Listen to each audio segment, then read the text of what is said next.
Hello नमस्कार दोस्तों, मैं ऋषभ आपके चैनल एजुकेशन फॉर ऑल में एक बार फिर से आपका स्वागत करता हूं। आज हम लोग जो बिहार पुलिस के लिए न्यू सिलेबस पर आधारित क्लास 9th का ज्योग्राफी का चैप्टर वाइज एमसीक्यू कर रहे थे, उसका मैं अगला पार्ट लेकर के आ गया हूं, जिसमें आज हम लोगों को दूसरा चैप्टर भारत का भौतिक स्वरूप जो है वो पढ़ना है। इससे पहले वाला वीडियो नहीं देखा है तो इसका प्लेलिस्ट बना हुआ है, आप जो जा करके देख सकते हैं। तो चलिए हम लोग जो है वो पहला क्वेश्चन करते हैं कि हिमालय भारत के किस भाग में अवस्थित है। तो हिमालय जो है वो भारत के उत्तरी भाग में अवस्थित है। और हिमालय के जो है वो आपके 3 प्रकार होते हैं, आप ये भी याद रखिएगा।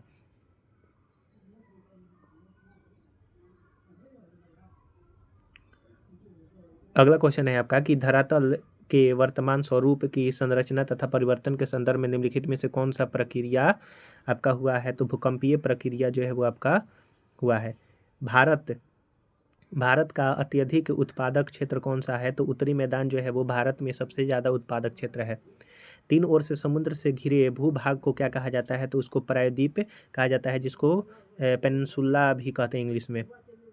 बाढ़ वाले मैदान तथा युवा निक्षेप क्या कहलाता है। तो बाढ़ वाले मैदान और युवा निक्षेप को खादर कहा जाता है। बांगर जो है वो पुरानी जलोढ़ मिट्टी को कहा जाता है। भारत में खारे पानी की सबसे बड़ी झील कौन सी है। तो चिल्का झील जो कि उड़ीसा में स्थित है। सांबर झील जो कि आपका राजस्थान में स्थित है, आप ये याद रखिएगा। अगला है कि भारत के पूर्वी भाग में म्यांमार के साथ अपनी सीमा बनाने वाला पर्वतीय श्रृंखला को सामूहिक रूप से क्या कहा जाता है। तो उसको जो है वो आपका पूर्व पूर्वांचल जो है वो आपका कहा जाता है। पश्चिमी घाट का सबसे ऊंचा शिखर कौन सा है। तो पश्चिमी घाट का सबसे ऊंचा शिखर जो है वो आपका अनाई मुडी है। मृदा के निर्माण तथा रंग के लिए निम्नलिखित में से कौन सा तत्व उत्तरदायी होता है। तो मिट्टी का निर्माण और रंग के लिए जो है वो चट्टानों के विभिन्न प्रकार जो है वो आपके उत्तरदायी होते हैं। गांवों गोवा के दक्षिण में पश्चिमी तटीय पट्टी को क्या कहा जाता है। तो गोवा के दक्षिण वाले भाग को जो है वो मालाबार तट कहा जाता है। कोरोमंडल तट जो है वो आपका गुजरात वाले क्षेत्र को कहा जाता है। उत्तरी सरकार आपके उड़ीसा वाले क्षेत्र को कहा जाता है, ये भी याद रखिएगा। प्रायद्वीपीय पठार की मृदा किस तरह की होती है। तो वो आपकी काली मिट्टी जो है वो आपका होता है प्रायद्वीपीय, और काली मिट्टी सबसे ज़्यादा जो है वो महाराष्ट्र और गुजरात में पाया जाता है। प्राचीन समय में हिमालय के स्थान पर कौन सा सागर था। तो वो टेथिस सागर था, आप ये याद रखिएगा। पूर्वी घाट की सबसे ऊंची चोटी कौन सी है। तो पूर्वी घाट की सबसे ऊंची चोटी महेंद्रगिरी है। पूर्वी घाट की सबसे ऊंची चोटी महेंद्रगिरी है। निम्नलिखित में से कौन सा व्यक्त प्लेट टेक्टोनिक के विषय में जो है वो आपका सही है। तो पृथ्वी के भूपरपट्टी सात मुख तथा अनेक गौड़ चट्टानों से जो है वो आपका बनी है। विश्व की सबसे ऊंची चोटी कौन सा है। तो विश्व का कहेगा तो आपका माउंट एवरेस्ट हो जाएगा। कंचनजंगा कहेगा तो आपका भारत की सबसे ऊंची चोटी है। भारत देश में ऐसे जो है वो आपको केटू होता है, जो कि पीओके में स्थित है। विश्व की सबसे ऊंची चोटी कौन सी है। तो माउंट एवरेस्ट जो है वो विश्व की सबसे ऊंची चोटी है। माउंट एवरेस्ट किस देश में स्थित है। तो माउंट एवरेस्ट जो है वो आपका नेपाल देश में स्थित है, आप ये याद रखिएगा। निम्नलिखित में से किस चट्टान का प्रयोग ताजमहल के निर्माण के लिए किया गया है। तो मार्बल का प्रयोग जो है वो ताजमहल के निर्माण के लिए किया जाता है। मसूरी किस राज्य में अवस्थित है। तो मसूरी जो है वो आपका उत्तराखंड में स्थित है। जम्मू कश्मीर के घास के मैदान को जो है मर्ग कहा जाता है, आप ये भी याद रखिएगा। भारत की सबसे ऊंची चोटी कौन सी है। तो भारत की सबसे ऊंची चोटी जो है वो आपका कंचन जंगा है, माफ कीजिएगा केटू है, जिसको गॉडविन आइंस्टीन भी कहते हैं। और कंचनजंगा जो है वो भारतीय क्षेत्र में सबसे ऊंचा चोटी है। निम्नलिखित में से किसका प्रयोग टेल्कम पाउडर बनाने के लिए किया जाता है। तो सोप स्टोन का प्रयोग जो है वो आपका टेल्कम पाउडर बनाने के लिए किया जाता है। सिंधु और सतलज नदी के बीच स्थित हिमालय को के रूप में जाना जाता है। तो सिंधु और सतलज नदी के बीच में जो हिमालय का कौन सा भाग आता है। तो पंजाब हिमालय जो है वो कहा जाता है, आप ये याद रखिएगा।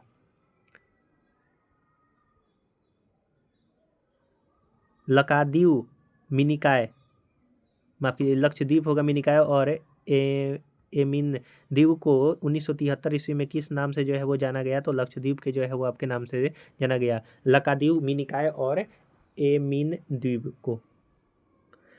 सतलज और काली नदी के बीच में कौन सा हिमालय का क्षेत्र आता है। तो सतलज और काली नदी के बीच में जो है वो कुमाई हिमालय के जो है वो आता है। और सिंधु और सतलज के बीच में जो है वो पंजाब हिमालय आता है, आप ये याद रखिएगा। और काली और तीस्ता के बीच में आपका ये हो जाएगा नेपाल हिमालय आ जाएगा। जब प्लेट एक दूसरे के समानांतर चलती हैं तो निम्न में से किस प्लेट सीमा का निर्माण जो है वो होता है। तो वो आपका हो जाएगा ट्रांसफॉर्मा जो है वो प्लेट। काली तथा तीस्ता नदी के बीच में कौन सा हिमालय का रूप आता है? तो काली और तीस्ता के बीच में नेपाल हिमालय के बीच में का रूप आता है। लूनी नदी कहाँ बहती है? तो लूनी नदी जो है वो थार मरुस्थल में बहती है और यह कच्छ के रण में जाकर के समाप्त हो जाती है। तीस्ता और दिहांग के बीच में कौन से हिमालय का क्षेत्र आता है? तो तीस्ता और दिहांग के बीच में असम हिमालय जो है वो आता है। दिहांग कहिए या फिर ब्रह्मपुत्र नदी भी कह सकते हैं। निम्नलिखित में से कौन सा देश गोंडवाना भूभाग स्थल का भाग है? तो गोंडवाना जो है वो आपका दक्षिण अफ्रीका वाला क्षेत्र भाग है। मांजुली दुनिया का सबसे बड़ा बसा हुआ नदी द्वीप है। यह नदी किस नदी पर बसा हुआ है? तो यह ब्रह्मपुत्र नदी पर बसा हुआ है आपका असम में। दक्षिण भारत की सबसे ऊंची चोटी कौन सी है? तो दक्षिण भारत की सबसे ऊंची चोटी जो है वो अनाईमुडी है, आप याद रखिएगा। और पूर्वी घाट की जो है वो महेंद्रगिरी। पारसनाथ जो है वो झारखंड की सबसे ऊंची चोटी है। भारत का एकमात्र सक्रिय ज्वालामुखी पाई जाती है। तो भारत का सक्रिय ज्वालामुखी जो है अंडमान निकोबार द्वीप पर जो है वो पाया जाता है, जो कि बैरन द्वीप है। बैरन जो है वो आपका ज्वालामुखी है। निम्नलिखित में से कौन भारत का प्राचीनतम भू स्थल है? तो भारत का जो प्राचीनतम भू स्थल है वो आपका प्रायद्वीपीय पठार है। प्लेट विवर्तनिक सिद्धांत से पृथ्वी की ऊपरी परपटी कैसी बनी है? तो 7 बड़ी प्लेटों से जो है वो आपका बनी है। हिमालय से निकलने वाली नदियाँ जहाँ विलुप्त हो जाती हैं उसको क्या कहते हैं? तो उसको भाबर कहा जाता है। यानी कि हिमालय से निकला और वह क्षेत्र जहाँ पर नदियाँ नहीं दिखाई देती है, कंकड़ पत्थर होता है, उसको भाबर जो है वो आपका कहा जाता है। आप ये याद रखिएगा। तराई क्षेत्र में जो है वो आपका मिट्टी बहुत ही पतला हो जाता है।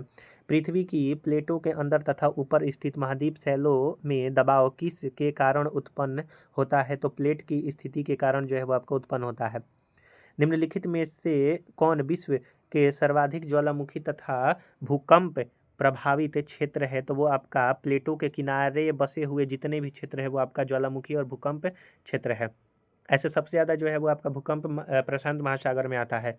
महाद्वीपीय शैलों में दबाव उत्पन्न होने के का क्या परिणाम होता है? तो वलन जो है क्रिया होती है, भ्रंशीकरण होता है और ज्वालामुखी क्रिया होता है, यानी कि तीनों सही है। चिल्का झील भारत के किस राज्य में स्थित है? तो चिल्का झील जो है वो आपका उड़ीसा राज्य में स्थित है, आप ये याद रखिएगा। भूप्रपर्टी के प्लेटों की गतियों से किसका निर्माण होता है? तो भूप्रपर्टी के प्लेटों की गतियों से अभिसारी परिसीमा का होता है, अभिसारी का होगा, अपसारी का होगा और सुपांतरण परिसीमा का होता है। भारत का प्रायद्वीपीय पठार निम्न में से किस भूखंड का भाग है? तो यह आपका गोंडवाना भूखंड का जो है वो भाग है। भारत में पृथ्वी की सतह का सबसे प्राचीनतम भाग जो है वो कौन सा है? तो प्रायद्वीपीय पठार आपका है। भारत के तमिलनाडु तट पर स्थित मैदान को किस नाम से जाना जाता है? तो उसको जो आपका तमिलनाडु वाला क्षेत्र है उसको कोरोमंडल तट जो है वो कहा जाता है। कोंकण तट जो है वो आपका हो जाएगा गुजरात वाला, और उत्तरी सरकार तट जो है वो आपका उड़ीसा वाला हो जाता है। मालाबार जो है वो आपका हो जाएगा केरल वाला। भारत की उत्तरी सीमा पर कौन श्रृंखला है? तो भारत की उत्तरी सीमा पर जो है वो हिमालय है। अरावली जो है वो राजस्थान में है, सतपुड़ा मध्य प्रदेश में है। आप जो है नीलगिरी का बताइएगा कहाँ पर है? तो नीलगिरी तमिलनाडु और केरल में आपके स्थित है, यानी कि दक्षिण में। पश्चिम एशिया की पर्वत श्रृंखला तथा हिमालय पर्वत का निर्माण निम्नलिखित में से किसके कारण जो है वो हुआ है? तो टेथिस सागर के अवसाद के जमाव के कारण जो है वो आपका हुआ है। भारत के पूर्वी भाग में म्यांमार की सीमा का निर्धारण करने वाली पर्वतों का संयुक्त नाम जो है वो क्या है? तो उसको पूर्वांचल जो है वो कहा जाता है। विश्व की सबसे ऊंची पर्वत श्रेणी कौन सी है? तो विश्व की सबसे ऊंची पर्वत श्रेणी हिमालय आपका है। जब प्लेट जब प्लेटें एक दूसरे के पास आती हैं तब किस प्रकार की परिसीमा का निर्माण जो है वो आपका होता है? तो अभिसारी परिसीमा। यानी कि जब प्लेट एक दूसरे के पास होता है तो वो अभिसारी जो है वो परिसीमा होगा। अपसारी कब होगा? जब दूर जो है वो जाएगा। और रूपांतरण कब होगा? जब उसके ऊपर जो है वो आपका हो जाएगा। भारत में हिमालय का सबसे ऊंचा शिखर जो है वो कौन सा है? तो भारत में कहेगा तो आपका कंचनजंगा हो जाएगा। ऐसे जो है वो आपका केटू जो है वो ऑप्शन रहेगा, तो केटू आपका आंसर होगा। भारत को निम्नलिखित में से कितने भौगोलिक भागों में बांटा गया है? तो भारत को 6 भौगोलिक भागों में जो है वो आपका बांटा गया है। हिमालय की सबसे बाहरी श्रृंखला को क्या कहते हैं? तो बाहरी श्रृंखला को जो है वो शिवालिक कहा जाता है। पूर्वी घाट का सर्वोच्च चोटी जो है वो कौन सा है? तो महेंद्रगिरी आपका है। हिमालय की सबसे ऊंची ऊंची तथा ऊंची उत्तरी तथा ऊंची श्रृंखला कौन सी है? तो उत्तरी और ऊंची श्रृंखला कहेगा तो आपका हिमाद्री हो जाएगा।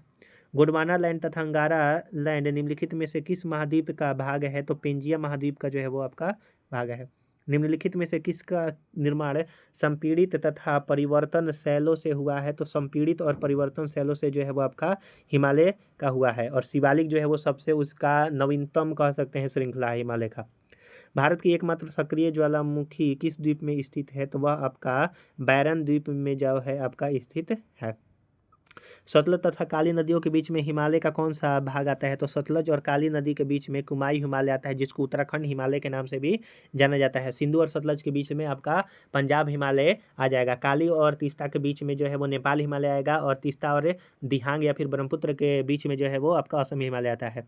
हिमालय पर्वत के संदर्भ में निम्नलिखित में से कौन सा कथ्य अन तीनों से जो है वो आपका भिन्न है? तो छोटा नागपुर पठार। हिमाद्री, हिमाचल लघु हिमालय, शिवालिक जो है वो हिमालय का भाग है। छोटा नागपुर पठार जो है वो आपका झारखंड में स्थित है, और यह पठार का भाग है कह सकते हैं, या फिर प्रायद्वीपीय भाग है। पूर्वांचल की पहाड़ी कौन सी है? तो पूर्वांचल की पहाड़ी नागा पहाड़ी, मिजो और पटकाई जो है वो आपका है। प्राचीनतम विशाल महाद्वीप को किस नाम से जाना जाता है? तो इसको पैंजिया, ऑप्शन नंबर डी जो है वो सही आंसर हो जाएगा। उत्तरी मैदान का निर्माण किस नदी द्वारा बहाकर लाई गई मिट्टी से हुआ है? तो उत्तरी मैदान जो है वो सिंधु, ब्रह्मपुत्र और गंगा नदी के नीचे आने से हुआ है। निम्नलिखित में से कौन सा भारत का न्यूनतम भूस्थल है? तो भारत का न्यूनतम हिमालय तथा उत्तरी मैदान जो है वो न्यूनतम है।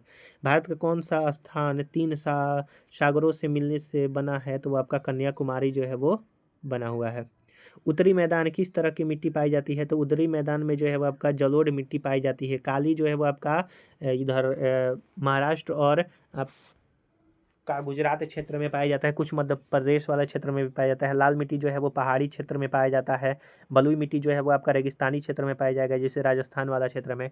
हिमालय निम्नलिखित में से किसके लिए प्रसिद्ध है? तो हिमाचल हिमालय जो है वो पर्वतीय स्थल के लिए जो है वो प्रसिद्ध है। प्रवाल भित्ति से बना एक द्वीप किस नाम से जाना जाता है? तो प्रवाल भित्ति से जो है वो आपका लक्षद्वीप बना हुआ है, आप ये याद रखिएगा। बैरन द्वीप जो है यहीं पर सक्रिय ज्वालामुखी, आप ये भी याद रखिएगा। और अंडमान निकोबार का सबसे ऊंचा चोटी जो है वो सैंडल पीक है, आप ये भी याद रखिएगा। झारखंड इनमें से किस पठार में स्थित है? झारखंड जो है वो छोटा नागपुर पठार के अंतर्गत आता है। दो नदियों के बीच बने भूभाग को क्या कहते हैं? तो उसको दो आब कहा जाता है, जिसमें से ये नर्मदा और ताप्ती नदी जो है वो होकर के बहती है मध्य प्रदेश से निकल करके। पूर्वांचल पहाड़ी के संदर्भ में निम्नलिखित में से कौन सा कथ्य इन तीनों से जो है वो आपका भिन्न है? तो महादेव पहाड़ी है, पटकाई पहाड़ी, मिजो मणिपुरी पहाड़ी और नागा पहाड़ी जो है वो पूर्वांचल पहाड़ी में स्थित है। हिमालय की सर्वाधिक ऊंची श्रृंखला कौन सी है? तो सर्वाधिक जो है वो आपका एवरेस्ट है। एक स्थलीय भाग जो तीन ओर से समुद्र से घिरा होता है उसको प्रायद्वीप जो है वो कहते हैं। द्वीप किसको कहते हैं? जो चारों तरफ से पानी से घिरा होता है। तट किसको कहेंगे? जो आपका बाहरी यानी कि समुद्र वाला जो क्षेत्र होता है। भारत में हिमालय की सर्वाधिक ऊंची श्रृंखला का नाम क्या है? अथवा भारत का सबसे ऊंची पर्वत जो है वो कौन सा है? तो आपका कंचनजंगा है। तो हम लोगों ने इतना जो है वो आपका क्लास 9th का चैप्टर नंबर 2 ज्योग्राफी का जो है मैंने पूरा कर दिया। इससे पहले मैंने एक वीडियो जो है वो अपलोड कर दिया है, और पीछे भी बहुत सारा वीडियो मैंने करवाया था, तो उसी प्लेलिस्ट में मैंने मर्ज कर दिया है। तो आप जो है जा करके देख सकते हैं। 2025 के लिए ये आपके बिहार पुलिस के लिए अति महत्वपूर्ण होगा। अगर आप न्यू सिलेबस के अनुसार नहीं पढ़ेंगे तो आपका सिलेक्शन जो है वो होना थोड़ा सा मुश्किल हो जाएगा, क्योंकि न्यू सिलेबस में जो है अगर आप हिस्ट्री पढ़ते हैं तो उसमें आपको वर्ल्ड हिस्ट्री पढ़ना है, फिर से आपका ज्योग्राफी में और पॉलिटी का क्वेश्चन जो है वो, अगर आप प्रीवियस ईयर क्वेश्चन पेपर को देखेंगे तो अच्छा जो है पॉलिटी का क्वेश्चन पूछा गया है। इसीलिए आप लोग जो है वो प्रीवियस ईयर क्वेश्चन को भी देखिए, और जो एनसीईआरटी क्लास 9th और 10th है इसका टोटल चैप्टर जो है वो उसका एमसीक्यू कर लीजिए। तो अगर आप मेरे से जुड़े रहेंगे तो मैं आपको हर चीज़ जो है वो करवा दूंगा। अगर आपको वीडियो पसंद आया होगा तो वीडियो को लाइक कीजिए, अपने दोस्तों में शेयर कीजिए। अभी तक चैनल को सब्सक्राइब नहीं किए हैं तो चैनल को जरूर से जरूर सब्सक्राइब और शेयर किया कीजिए। तो चलिए हम लोग जो है अगले वीडियो मिलेंगे, तब तक के लिए नमस्कार।